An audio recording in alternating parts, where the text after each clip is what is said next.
Olá, Floripa, olá, Brasil, olá, mundo, eu estou Eustáquio André Patunas. Este é o programa Vida Inteligente, trazendo hoje um tema que aflige a todos, a todo mundo, e já faz um bom tempo. Para mim, eu sou da velha guarda, né? Jamais esperei vivenciar dias como os atuais, né? A gente sempre tem ideia, a gente assiste filme, a gente vê as ficções se realizarem, tudo isso aqui, mas a gente nunca consegue mensurar o que acontece, né? Então, hoje nós vivemos num mundo de total desinformação. Tudo que a gente ouve, a gente não pode e nem deve acreditar. Nós temos, infelizmente, né, eu digo que devia ter um fluxo normal aqui, nós temos que confirmar primeiro, antes de passar para frente ou antes de disseminar o erro, digamos assim. Eu estou travado aqui, peraí. O que aconteceu aqui? Agora eu já liberei, tá bom. Então, é isso que nós vamos conversar hoje. O tema do nosso papo é o devastador estrago da mentira, da fake news, de tudo isso aí, né? Então, é isso que nós vamos conversar. Para isso, eu trago meu amigo e irmão, que ele é bocudo que nem eu, né? Fala o que pensa, isso é muito bom. A gente sempre dá umas deslizadas, falar mais do que deve, né? Mas, de qualquer forma, a gente se alivia com isso, né? Mas vamos lá. Eduardo Lage Leite. Como é que você está, Eduardo? Você está bom, querido? Salve, salve. Estou sempre bem, né? Sempre bem. E mais especificamente, além do bem e do mal, né? Que é o que a gente busca sempre. É isso aí, sempre é isso. Tratar, como dizia aquele poeta, né? O Rudyard Kipling, né? Tratar da mesma forma esses dois impostores, né? São dois É verdade, impostores, o bem e o mal. é verdade, é verdade. Então, Eduardo, hoje nós estamos aqui. Pô, rapaz, eu vou te contar. Eu fico. A gente tem os nossos problemas, né? Todo mundo tem problemas, ou seja, coisas para solucionar e que se tornam um incômodo para a gente, né? E a gente vai batalhando isso no dia a dia. Então, para viver hoje, não está fácil. A gente tem que conciliar uma série de coisas. Você é empresário, você tem o seu comércio, a sua indústria, você tem que ter sua vida, tem suas contas a pagar, e tem um mundo aí que está girando e você vive nele, e você sofre as influências dele, porque eu sei que você é uma mente aberta, sabe que isso é verdadeiro, né? Então, nós somos sobreviventes, eu digo assim, sem medo de exagerar. Eu quero saber primeiro, como é que você vê o mundo nos dias atuais? Bom, os dias atuais, né? E dentro dessa pluralidade dos dias atuais, o mais importante é o dia de hoje. Então, no dia de hoje, eu vejo assim, aceitação do dia, da realidade, é a solução para a vida. Não adianta a gente ficar dando murro em ponta de faca, como se diz, se martirizando, se nutrindo de informações negativas, né? Porque elas de fato existem. Mas está na nossa escolha deixar que elas nos modelem o nosso estado de espírito, o nosso ânimo, ou não. Então, a gente tem que seguir nesse caminho aí do dever diário. O que eu tenho para fazer hoje? Qual que é a minha missão do dia? Né? Minha missão. É fazer isso, isso e isso. E o que eu vou fazer? O que não der para fazer, eu dei o meu melhor e vida que segue. Então, um dia de cada vez, como diz o lema dos anônimos, né? Os alcoólicos anônimos, né? Só por hoje eu não bebi. E só por hoje você vai longe nesse só por hoje. Exatamente. Eu gostei muito, você falou a vigilância, né? Que é a própria vigilância dos sentidos, o que você falou, né? Cada dia é cada dia, porque cada momento é único, né? E todo dia nós temos uma nova oportunidade. Mas eu quero saber o seguinte, assim, por que que o ser humano no nosso ponto de vista, claro, não somos experts em nada. O Eduardo é expert na atividade dele, é um biomédico, é um apicultor, ele tem. Isso ele é mestre, vamos dizer. E o resto ele é conhecedor, estudioso e tudo isso aqui. Então, nós não somos especialistas em nada, somos pessoas iguais a vocês que estão nos assistindo, estamos aqui trocando ideias. Agora, eu sinto muito assim, eu me incomodo muito. Cada um é cada um, fazer o quê? Né? Outros que tiram de letra. Eu me incomodo muito com a mentira. Mentira. Eu já menti, você já mentiu, um monte de gente já mentiu. Isso é natural até do ser humano, né? Às vezes tinha uma amiga que me dizia que a mentira às vezes é algo necessário. Não sei, até hoje não consegui decifrar o que ela quis dizer com isso, necessário, né? Talvez para evitar coisas. Mas hoje isso virou uma contumácia muito grande. Eu não sei como é que é isso na sua vida, e eu não sei como é que você convive com isso. Eu gostaria de ouvir você a respeito. Olha, coincidentemente, ainda essa semana eu tive conversando com um amigo também sobre esse tema. Olha E só. eu estava confidenciando a ele, né, da minha dificuldade em não mentir. Porque algumas vezes, aí ele virou para mim e falou assim, mas você está preocupado com isso porque você anda mentindo muito? Falei, não, não é isso. Mas teve uma situação em que eu estava buscando uma solução, a melhor solução para aquele desafio, e por algum momento me pareceu que escamotear, mentir, seria a melhor solução. E ainda bem que eu tive a oportunidade de falar com esse meu amigo e me abrir com ele, e ele me mostrou que não precisava disso. Eu podia perfeitamente falar a minha verdade e não me incomodar de querer ficar bem na fita, de querer a aprovação do outro. A minha verdade é essa. Se vai incomodar o outro, se vai causar um desconforto, um desafio, sinto muito, mas é a minha verdade. Então, muitas vezes a gente precisa trocar alguma intimidade assim com alguém da nossa confiança, né? Claro. Para ver de uma outra forma, porque a nossa mente, ela literalmente ela mente o tempo todo, né? Então, a gente cai num enredo de auto-engano que muitas vezes a gente não percebe. É aquilo que você falou, a vigilância dos sentidos. Né? Tem um salmo, o Salmo 19, se não me engano, que diz assim,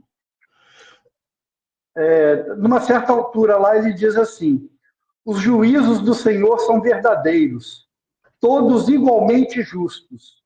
Eles são mais desejáveis que o ouro, que uma barra de ouro fino, mais doces que o mel, que o puro mel dos favos.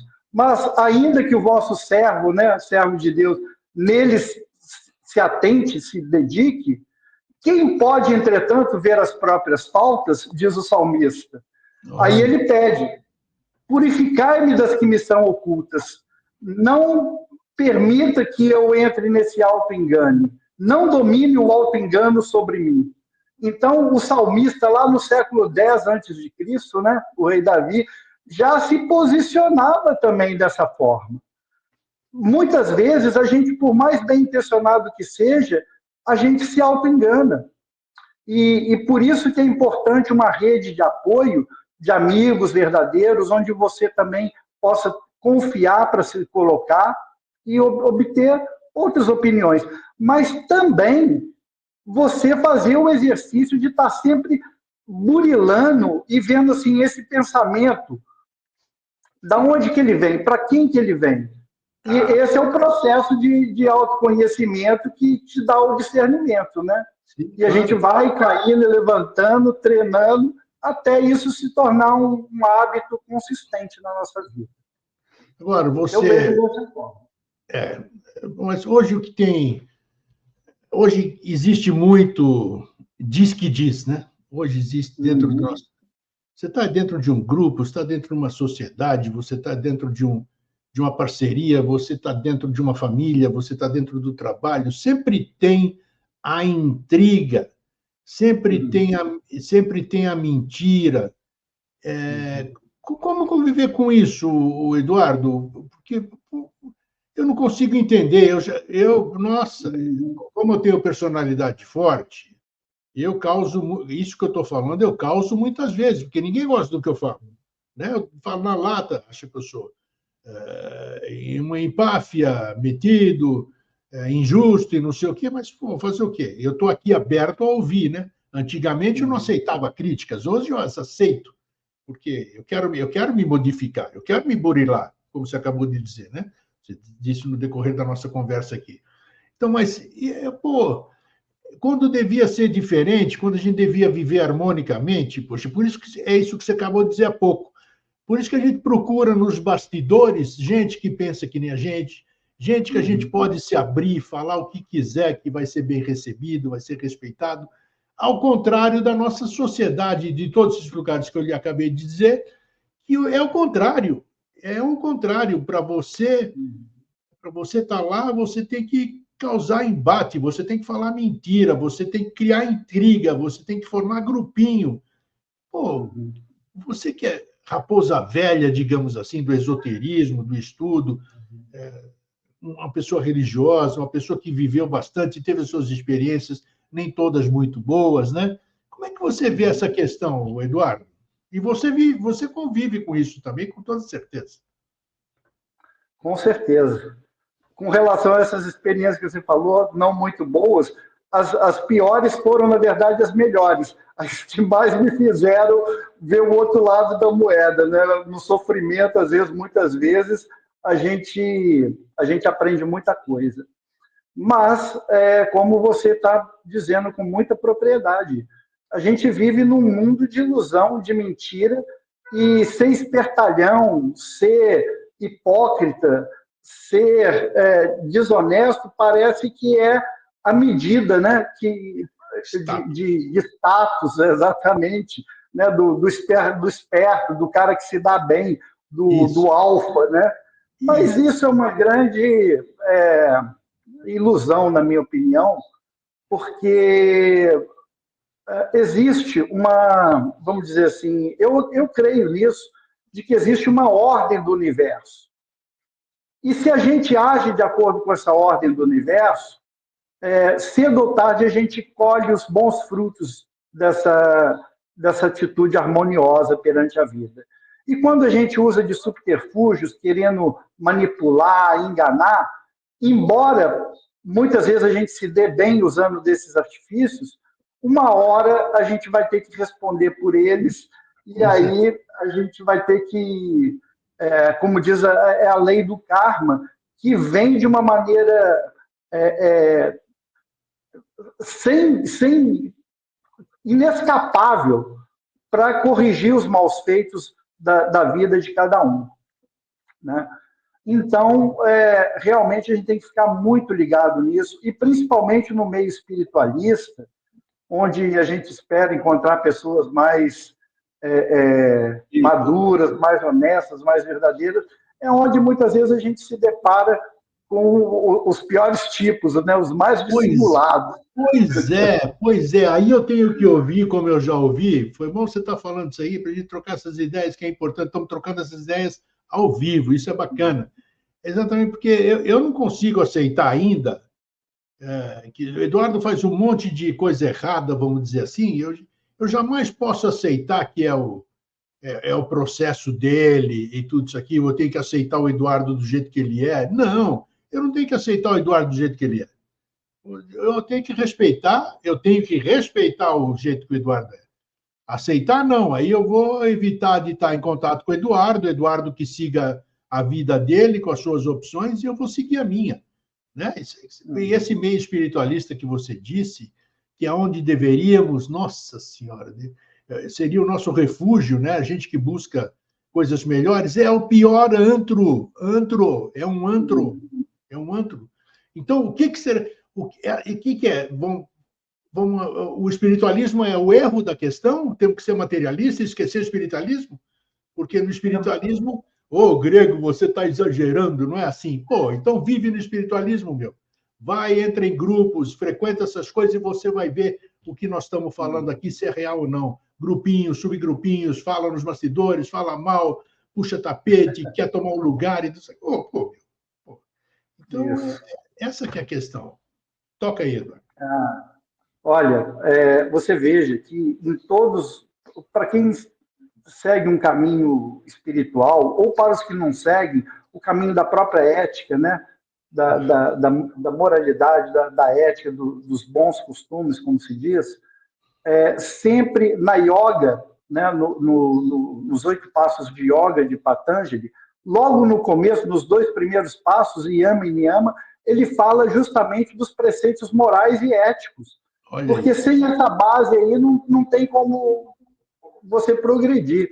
O Buda fala, seja herdeiro da verdade e não das coisas desse mundo, quer dizer, do materialismo, dos interesses, das paixões, das cobiças. Né? Jesus falava, busca a verdade vos libertará. Né? Mas em que contexto que Jesus diz isso? Ele estava falando para os judeus, né? Falando da sua natureza. Essa expressão está em João capítulo 8, versículo 32. Um pouquinho antes, o Jesus estava falando aos judeus, mas quem é você? Qual que é a sua? E ele fala, eu fui enviado pelo Pai, que conhece a verdade. E o que eu anuncio é a vontade do Pai. O Pai é a fonte da onde a gente veio, é o Deus único e verdadeiro. Eu faço a vontade de meu Pai. Então, e aí ele diz, conheça essa verdade e a verdade te libertará. Aí os judeus falavam, mas nós nunca fomos escravos, você quer libertar? Que eu não sou escravo. Ele fala, você vê como é que a mente das pessoas é infantil e pega tudo literalmente, não tem a sutileza dos símbolos, né?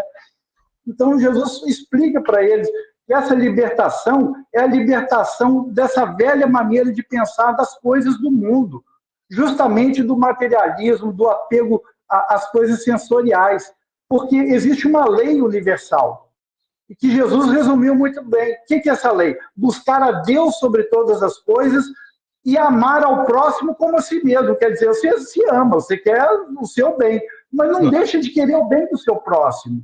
Isso é muito razoável, não precisa de grande sabedoria para ver uma coisa que é prática, né? Agora, na eubiose, por exemplo, o professor Henrique falava dos mandamentos da Agartha, que são as leis de todos os tempos, né? Aqueles 10 mandamentos do Manu, de Moisés, de tudo. E o segundo desses mandamentos, o primeiro busca a Deus sobre todas as coisas. Busca a fonte, busca a origem, busca o Deus único e verdadeiro, que é a razão pela qual você existe. E que todo esse universo existe, e muito mais que a gente nem sequer pode imaginar. E a segunda coisa não falseie a verdade. O que literalmente ele diz o quê? Louvado seja o Senhor, que exige dos seres da terra que não falseiem jamais a verdade. Ora, isso é muito sério. Significa você ser absolutamente honesto, né? E não é pouca coisa. E quem se compromete com isso vai ter que ficar atento, né? A vigilância dos sentidos novamente. Vai ter que ficar atento. Onde que eu estou me enganando, né? Porque é muito comum a gente acreditar em mentiras. Lembra que uma vez a gente conversou sobre aquela fábula judaica que a dona Verdade e a dona Mentira estavam passeando, se encontraram, aí a dona Mentira falou, opa, está um dia calor, né, e tal, vamos dar um mergulho aqui nesse lago de águas cristalinas e tal, e já tirou a roupa e pulou na água, e aí chamou, né, incentivou. A Mentira ela é ardilosa, né? Vem pra cá que aqui tá bom demais.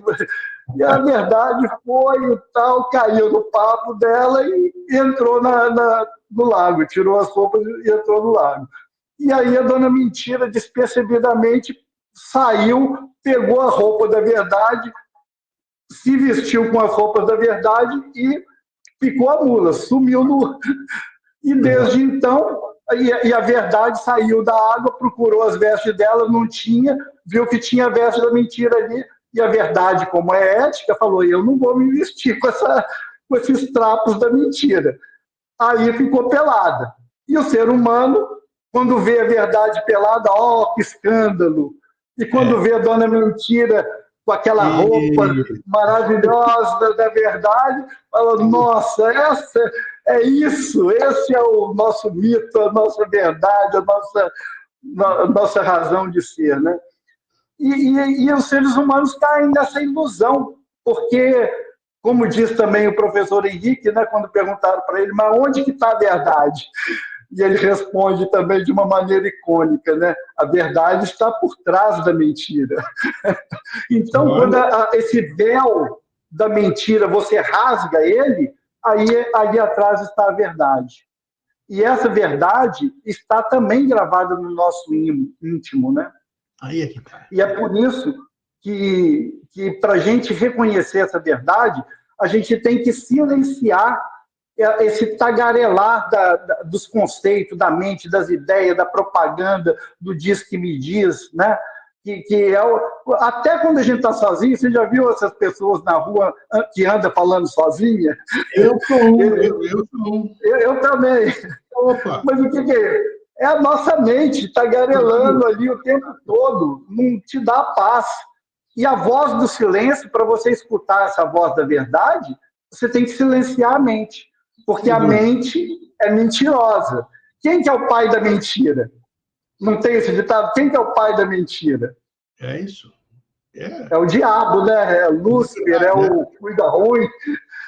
Mas veja, e quem é esse personagem dentro da mitologia, do esoterismo, da espiritualidade? É a luz da manhã, a Lúcifer, o portador da luz. O portador da luz. É isso aí. E essa personagem é quem deu ao ser humano a capacidade de pensar, de raciocinar. Só que, pela ter feito isso num processo, vamos dizer assim, muito precoce, quando a humanidade, nos seus primórdios, ainda não estavam preparadas para isso, nós desenvolvemos uma série de cacuetes com relação às formas de pensar e não pensamos da maneira correta. Não pensamos, o nosso pensamento não segue as leis da verdade. E isso é um assunto até muito falado na ciência da epistemologia, da filosofia, que é justamente assim, como que a gente vai descobrir o que é verdade e o que é mentira? Até onde a mente humana consegue separar a ilusão da realidade? Muitos cientistas e poetas dizem que tem um limite. Então, aquela poeta Clarice Lispector, né, maravilhosa, nossa grande musa, no conto dela, O Ovo e a Galinha, maravilhoso também, ela diz assim, ninguém nunca viu um ovo. Ela conta isso porque ela quebrava os ovos e fazia ovos mexidos para os filhos toda manhã, né? E depois dela fazer isso, anos a fim, ela escreveu o conto O Ovo e a Galinha, e ela fala, ninguém nunca viu um ovo. Ninguém no mundo nunca viu um ovo, que é uma coisa super comum. O que ela quer dizer com isso? Que a gente olha, mas não enxerga. Isso. A gente olha, mas não enxerga. Os hábitos, a nossa falta de capacidade de silenciar a mente e observar as coisas na sua pureza, aquilo que é, sem interpretar, que nos afasta dessa verdade. Então, a epistemologia, muitas vezes, diz também que o pensamento humano tem seus limites. O pensamento do raciocínio lógico, ele vai até certo ponto, né? Mas, além de um certo ponto, ele não consegue mais avançar. É que ele não tem elementos. Hein? É que ele não tem sustentação, ele não tem elementos para ir além. Né? Exatamente. Aí o que acontece? Nós começamos a distorcer a verdade. Perfeito. Isso na lógica é chamado de sofisma. Aliás, tem duas questões. Né? Tem o sofisma, que é o erro intencional. É uma mentira filosófica. Por exemplo, na década de 50, 70, os estudos científicos, médicos, falavam que fumar era até bom para a saúde, né? Mas tinha pesquisa que comprovava isso. Como hoje tem pesquisa que comprova muita coisa que é mentira, que aqueles cientistas estão recebendo financiamento para provar que a mentira é verdade. Né? E geralmente as coisas, os assuntos verdadeiramente libertadores do ser humano, para isso não tem financiamento, porque essas potências que são donas do dinheiro do mundo, eles não vão, eles vivem em cima da mentira, eles criam uma mentira para vender facilidades e controlar o mundo dessa forma. Então, assim, a gente precisa estar muito alerta e não embarcar nessas canoas furadas aí de... É o que você está falando, exatamente isso. Aí outro dia eu postei aí na brincadeira, eu sou muito provocador também, né? Eu provoco para que as pessoas comecem a pensar também, mesmo que fiquem bravas comigo, me xinguem, mas elas pensaram para me xingar, para ficarem bravas e tudo. Eu falei sobre, a gente pensa aí no mundo sinárquico, né? Sinarquia, eu falei, escrevi lá que sinarquia é o modo de governo de um planeta, do planeta sei lá o que eu tinha posto, né? Você viu, né? Muito bom, muito bom. Da constelação de Avídia, né? Da planeta Maia, da constelação de Avídia. Então, é exatamente isso. Como é que a gente quer viver se a gente não consegue se modificar nós próprios, aí, como você disse? A gente tem essa tendência. Agora, é interessante o seguinte, eu acho que como os robôs, a gente fabrica robô hoje, né? Já faz tempo, hoje está mais... Então, a gente passa uma inteligência para o robô, está aí a tal da inteligência artificial, né? Que é muito burra, porque eu tenho usado aqui e vejo as limitações dela, burra para caramba, porque ela não consegue entender muita coisa que a gente fala claramente, mas hoje você percebe, eu acho, elucubrando, que Eduardo, eu e qualquer coisa que nasça aqui na Terra, ela já vem com uma placa-mãe, com tudo, com a verdade, com os preceitos, isso aí que você falou no começo, que está corroborado por citações bíblicas,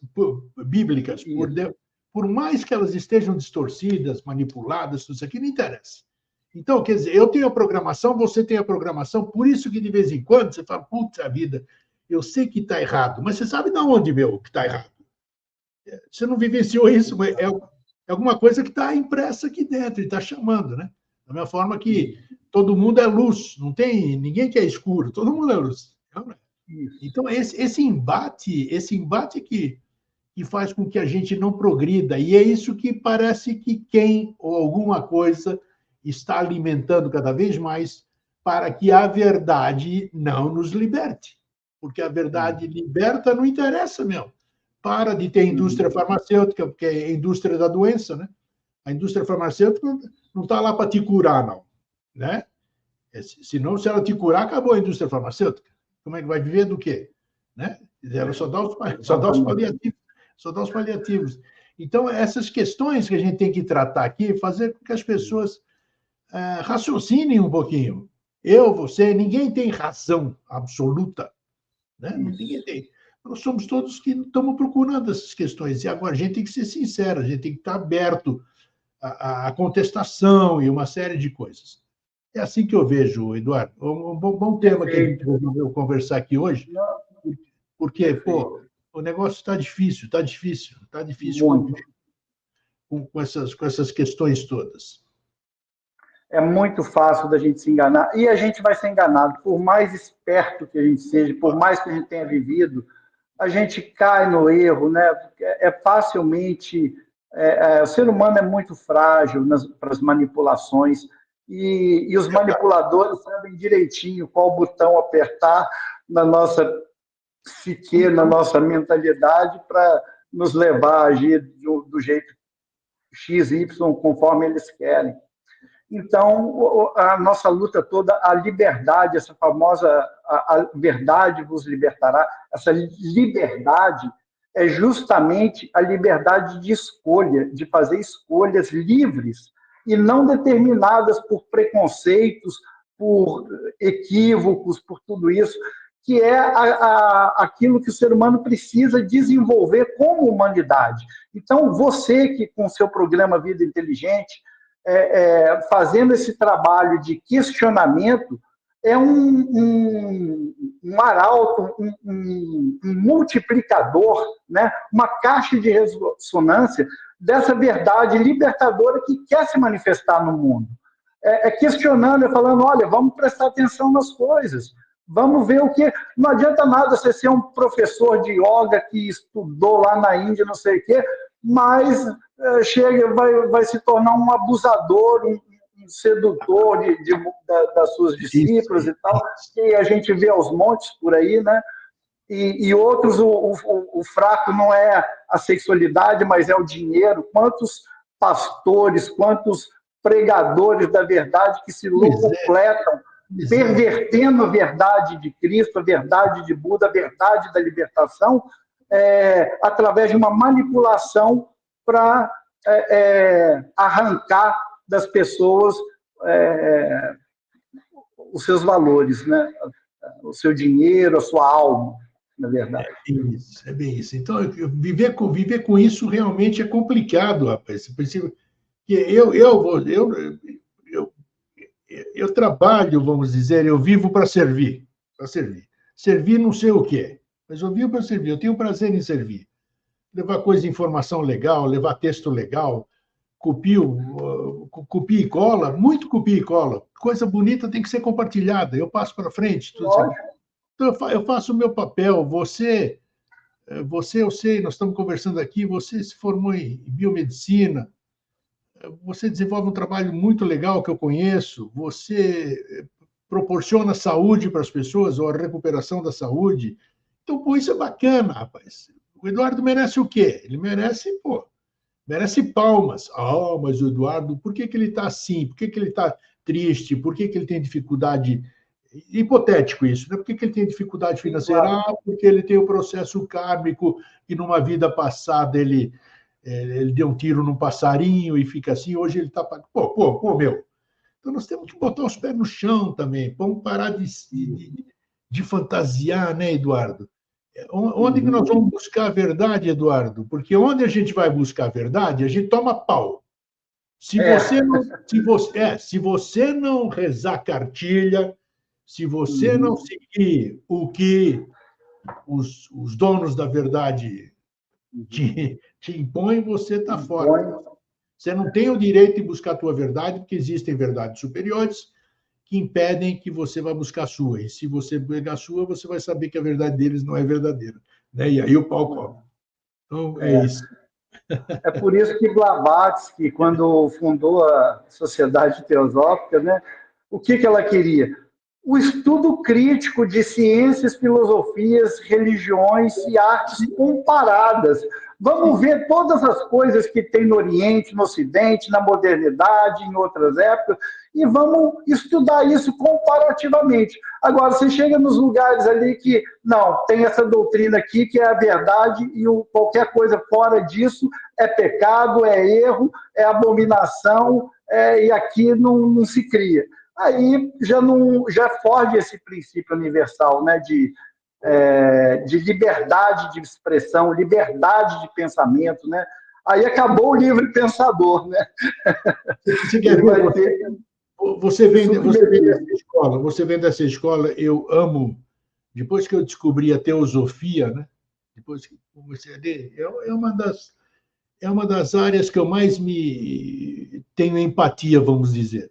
Mas hoje você sabe que a sociedade teosófica em si, ela se dividiu muito, houve muito conflito interno, ideias que não foram aceitas pelos outros. Então, apesar de você ter uma filosofia fantástica, que é a teosofia, se alguém for buscar na história, e tem elementos para você buscar na história, como surgiu a teosofia, você sabe que tem fundamentação, pelo menos, né? E depois tá. Então, hoje, uma bela de uma escola, estou dando exemplo a ela, e não estou falando mal de nenhuma, mas estou mostrando que uma escola bacana, uma escola que tem, nossa, elementos fabulosos para você se conhecer, cosmogênese, antropogênese, uma série de coisas, Hoje, ao invés de estar unida, está como? Fragmentada. Isso não é só ela, gente. É tudo quanto é lugar. Todo Isso, lugar. eu não me conformo, gente. Eu não me conformo. E eu não sou santo coisa nenhuma, não tem nada disso. Eu estou generalizando aqui, estou falando. Pô, eu quero um porto seguro. Eu quero um porto seguro. Qual é o porto seguro? É por isso que eu vivo só hoje. Eu estou aqui, fico na minha, no meu estúdio, fazendo as minhas pesquisas. Por quê? Porque onde eu vou criar confusão. Confusão no bom sentido. O Eduardo fala uma coisa, eu não concordo, eu não vou dar amém, pô. Eu não vou dar amém. Eu vou contestar, eu vou falar isso, tal, tal, mas se eu contestar, pronto, o Eduardo já não vai com a minha cara, vai dizer que é isso, que o grego é isso, e além disso, o pior disso, olha lá, ó, gente, não anda com o grego, porque o grego é um grande FDP, grande mentiroso, um grande anticristo, um grande não sei o quê. Então, isso magoa, rapaz, isso magoa. E aí, então, a gente desanima. A gente quer, a gente sabe, a gente está caminhando no mesmo passo do que a maioria, eu não estou um passo na frente de ninguém. Eu estou muito atrás, reconheço isso, sabe? Mas, pô, é por isso que eu busco a retaguarda de alguns amigos aí, em particular, virtuais, né?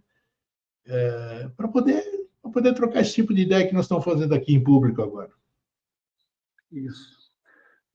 Meu amigo, você está no caminho da busca verdadeira, né? E eu também me identifico com as suas palavras, eu também sigo esse caminho, e muita gente nesse. E isso eu acredito, sabe? Vai chegar uma época que nós vamos ter um número assim, que isso vai ser maioria da humanidade. Eu acho que é uma questão de tempo, porque é uma necessidade. Pode não acontecer? Pode, mas o projeto original é para que o ser humano se aproprie dessa verdade. Essa é a razão pela qual o grego vai passar, o Eduardo vai passar, todos vão passar, mas essa verdade não passa, porque essa verdade somos nós mesmos. Por isso que aquele grande mestre do Advaita Vedanta hindu, que morreu nos anos 80,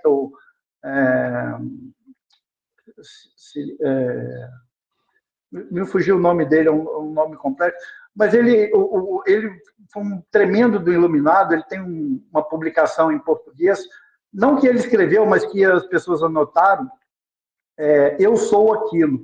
Ele diz que o guru dele, o mestre dele, ele deu para ele só um exercício espiritual, para ele descobrir quem era ele mesmo. E ele ficou obcecado com isso. Quem sou eu? O que sou eu? E ele pensava nisso, virou uma obsessão. O dia que ele descobriu que ele era essa verdade, aquilo causou uma iluminação instantânea na vida dele, e ele viu a verdade e se libertou. Então, esse processo é maravilhoso. Nós somos a verdade, o caminho e a vida. Aquilo que Jesus falou dele próprio se aplica a todos os seres humanos que descobrirem esse Cristo eterno, essa verdade. Igualzinho, eu penso igualzinho. É isso aí.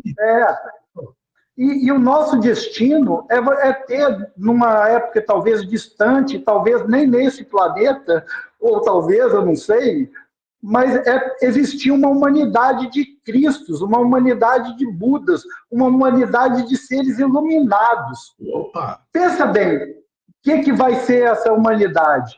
Vai ser uma tremenda de uma hierarquia criadora, Nossa. E como dizem alguns textos até bíblicos e tal, os homens serão maior que os anjos e os deuses, porque ele é fruto dessa verdade universal. Ele é a construção de uma grande hierarquia criadora. Não é o Eduardo como pessoa, não é fulano nem ciclano. É nós como humanos, seres humanos iluminados, criados por Deus, feitos à imagem e semelhança dessa potência divina, que se perdeu na queda na matéria, mas que está a caminho dessa recuperação. E um dia vai chegar em que todos nós vamos poder comungar dessa mesma verdade. E aí, o que vai acontecer? Aí a gente pega a sobra de tudo isso e vai fazer um inferninho em outro lugar. Meu, vai para lá, né? Mas é isso aí. Mas eu vejo, por enquanto, isso é tudo utópico, utópico. É tudo top. É factível? É possível? Claro que sim, claro que sim. A sinarquia que eu não acredito hoje, eu acho que é uma utopia, amanhã pode não ser, certo? O Exatamente. que... Segue. Grego, quantas coisas que a gente vê nos nossos dias atuais que há poucos séculos atrás ninguém ia nem imaginar que seria possível para o ser humano. Né? Pô, o avião tem um pouco mais de um século só que a gente... E hoje em dia você vê avião... Então, e muito rápido. Quer dizer, a evolução é uma potência inescapável, inexorável. A gente não consegue. Quem não aceita a lei da evolução vai ficar para trás e vai virar restolho, vai virar adubo. Né? E isso existe, de fato. Então, como aquele médico lá da antiguidade dizia, o Hipócrates, né? Ele falava, né, a multiplex guia vivos, vivos guia unos. Quer dizer, a vida é múltipla, mas segue uma unidade. E essa unidade é o universo, a unidade manifestada como diversidade.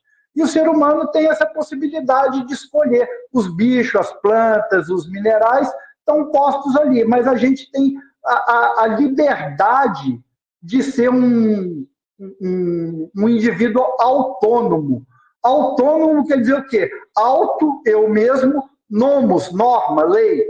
Né? Então, ter autonomia, gozar de autonomia de pensamento, é ter a liberdade de dar a si mesmo a sua própria lei, o seu próprio padrão de ordem cósmica que você vai seguir. Não precisa ter uma lei de fora, religiosa ou da justiça, para dizer que você não deve matar, que não deve roubar, que não deve cobiçar a mulher do outro, que não deve ser falso, hipócrita, e essas coisas todas. Né? Não que a gente não sinta tudo isso, porque a gente é humano, e como diz aquele salmo, Deus sabe da onde a gente veio. E a gente está nesse processo de evolução, lutando para se tornar alguma coisa melhor nessa vida, não em outra, nessa vida. Se a gente consegue um pouquinho, né, se refrear nas paixões, nos instintos, nas pulsões, poxa, isso já é uma grande vitória. Né? E se você não faz isso e fica só viajando na maionese, esperando o mestre sagrado, o avatar do futuro, o livro proibido, sagrado e guardado a 7 chaves, tudo isso é uma grande balela, uma grande ilusão. O trabalho é individual. Você se trabalhar, e quando você chega nesse ponto, até aquelas pessoas que você acha detestáveis, esses Hitler da vida, né, aquelas pessoas assim, torturadores, pessoas más, né? Você, em vez de sentir raiva, você sente pena. Dá pena de ver. Né? Porque ali está um cascão, uma pessoa que perdeu a alma. Ele já não sabe discernir o que é verdade e o que é mentira. E o professor Henrique, naquele livro O Verdadeiro Caminho da Iniciação, que eu até peguei aqui para trazer um parágrafo, ele diz o seguinte, deixa eu ver se eu acho aqui. Olha só o que o professor Henrique diz. A satisfação pessoal e dos sentidos, e até mesmo a satisfação da mente, do mental, quer dizer, querendo saber coisas esotéricas, ocultas, concorre para a perda da faculdade do discernimento espiritual. Então, quando a gente fica nessa busca mental desenfreada, sem trabalhar o caráter, a gente perde o discernimento. E quando isso acontece, olha só, a satisfação pessoal, a dos sentidos e até mesmo do mental concorre para a perda da faculdade do discernimento espiritual. A voz do mestre interno não pode ser mais distinguida das nossas próprias paixões, daquelas vozes que ficam na nossa cabeça. Pois é. Nem o bem do mal, ou a ação moral da pura e simples casuística.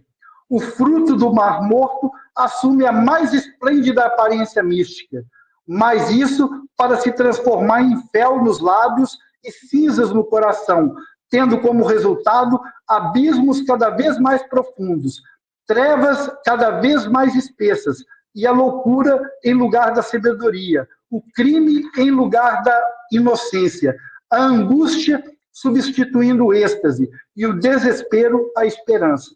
E ele fala isso para alertar justamente esse povo da espiritualidade. Ele não estava pregando aqui para leigos, não.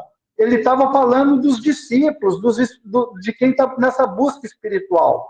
E a grande maioria embarca nessa porta larga. Já que você está com a mão na massa aí, me passa a página desse do Verdadeiro Caminho da Iniciação, onde o professor faz essa citação aí, que depois, olha, quando o programa for ao na ar... quinta edição de 1993, ele está na página 213. Quinta edição do Verdadeiro Caminho da Iniciação, página 213. Mas é um capítulo inteiro onde ele fala do risco das pessoas irem se meter com certas práticas de magia e tal, sem estar preparado moralmente para isso. Então, ele vai seguir o caminho, é inexorável. A pessoa vai se precipitar pelo caminho dos irmãos da sombra.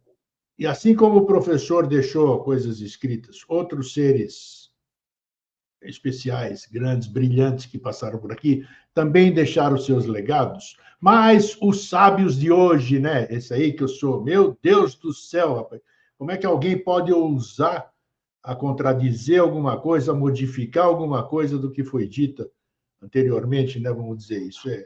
Então, nós temos tudo, o pior é isso, nós temos tudo escrito por gente que vivenciou, por gente que tinha capacidade que a gente ainda não tem. Vejam ainda que eu falei aqui. E tá aí disponível, pô. E a gente rejeita isso, Cacilda. Tá aí, em vez de pegar, não, ignoramos aquele troço e vamos fazer filosofias novas. Ou vamos modificar isso, ou vamos modificar aquilo. Aí é claro que não vai nada para frente, não tem jeito. E aí nós ficamos nesse mundo das mentiras, das avídias, né? Isso aí que nós estamos penando aqui. Todo mundo pena, porque se o Eduardo não está bem, eu não estou bem, porque somos todos um. Se a gente não acredita que somos todos um, então vai plantar gabiroba. Muda de pensamento, vai jogar bolinha de gude, né? Não se dê de pseudo-esotérico ou pseudo-ascensionado, ou pseudo-isso ou pseudo-aquilo. Então, tá aí. Tudo está aí. Tudo está aí. O Eduardo é prova disso também, um estudioso. Já estudou muita coisa. Nas conversas que a gente teve, a gente sabe, antroposofia, rosacrucianismo e entre tantas outras coisas, eubiose. Então, tá aí, tá tudo na mão. Tá tudo na mão. E por que a gente não faz uso disso? Uma interrogação. Nós estamos numa época muito abençoada. Você veja, tem tudo disponível, cara. Na internet, na Wikipédia, nos livros, todo o conhecimento está aí para quem quiser. Você que vai escolher se você quer ver coisas interessantes, bons exemplos, ou vai ficar perdendo tempo com joguinho, com bet, com não sei o quê. O Rudolf Steiner, ele tem um texto que, para mim, é preciosíssimo, chama Os Graus do Conhecimento Superior. E logo na introdução desse texto, ele fala que a primeira coisa que o estudante de espiritualidade, eu uso esse termo espiritualidade para ser abrangente, eu não quero falar de eubiose, de rosacrucianismo, de maçonaria, de teosofia, de antroposofia. Quem está no caminho espiritual, o Steiner diz que ele, quando ouve ou pronuncia uma mentira, ele precisa sentir isso como uma dor física, como se alguém tivesse queimando o seu corpo, amacetando, sabe, a ponta dos seus dedos com um martelo. Uma mentira deve te soar como uma dor física, o Steiner enfatiza isso. Então, a gente precisa se refinar a esse ponto. E ele diz mais, ele diz que mesmo sentindo essa dor, a gente não deve expressá-la nem por fazendo caras e bocas, nem reclamando, nem nada. Você tem que recolher isso para tirar dessa dor uma energia de transmutação e, em vez de apontar o erro para o outro, dizer: o meu Deus errou naquele homem, naquele homem. Mas o meu Deus que está em mim é o mesmo que está nele. Mesmo que apagadinho, mesmo que sufocado, como diz o mestre Djanir, o sentimento, a gente fica muito preocupado com inteligir as coisas, mas às vezes o sentimento é mais honesto. A gente tem que sentir as coisas de maneira verdadeira, de maneira honesta. Então, quando a gente comete algum erro, infringe uma lei universal, uma lei cósmica, uma lei dos homens, que seja injusta, porque tem muita lei que é dos homens que é injusta. Então, essa a gente tem que lutar para modificar, senão a gente estava na escravidão, no enforcamento, na crucificação até hoje, porque isso era lei também. Verdade. Então, quando a gente vê essas injustiças no mundo, você tem que lutar contra isso de uma maneira assim, com muita sabedoria, né? E não se contaminar. Só para você, eu vi um filme essa semana, cara, muito legal, com o Al Pacino, grande ator, né? Já estava ali, mas na época ele estava assim, cinquentão.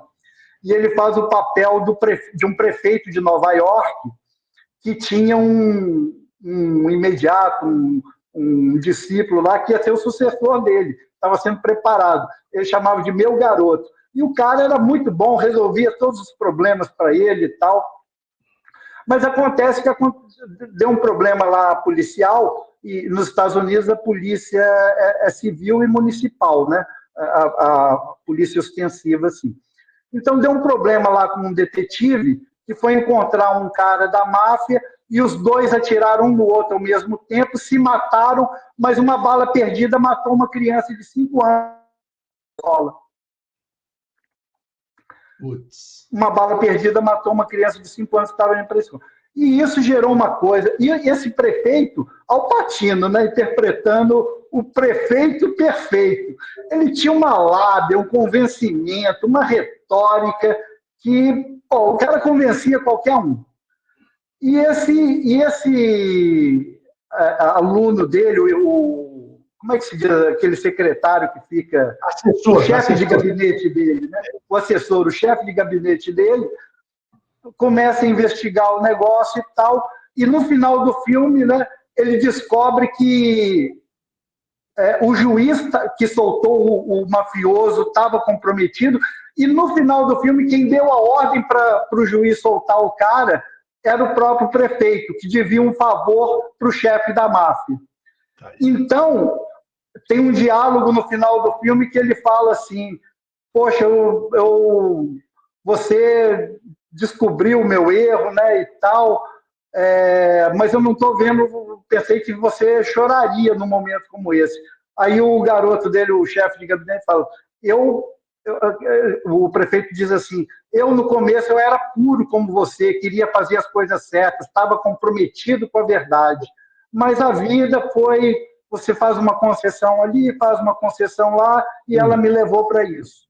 Pronto. Então, ele estava tentando se justificar. E o rapaz fala assim: olha, eu estou chorando por dentro, mas esse seu egoísmo não deixa de ver as minhas lágrimas, porque você era tudo para mim, eu acreditava em você, e agora eu vi que desmontou o ídolo, né?